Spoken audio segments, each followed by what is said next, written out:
আর lucky.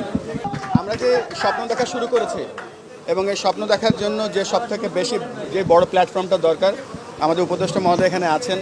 আমি ব্যক্তিগতভাবে প্রচণ্ড সাহস পাচ্ছি কয়েকটা ব্যাপারে।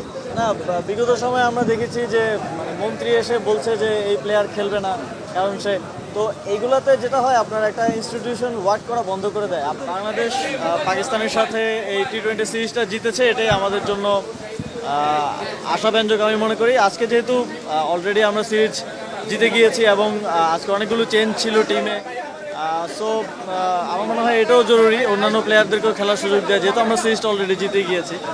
তো আশা করি সামনের দিনেও বাংলাদেশ জাতীয় দলের এই সফলতা অব্যাহত থাকবে। আমরা আমাদের এক্সপিরিয়েন্স এবং এক্সপার্টিস শেয়ার করব। যেখানে বাংলাদেশ ভালো সেখানে পাকিস্তান সেটা নিয়ে উপকৃত হতে পারে, যেখানে পাকিস্তান ভালো সেখানে আমরা তাদের থেকে সেটা নিয়ে উপকৃত হতে পারি। এছাড়াও আরও অন্যান্য বিষয়ে আলোচনা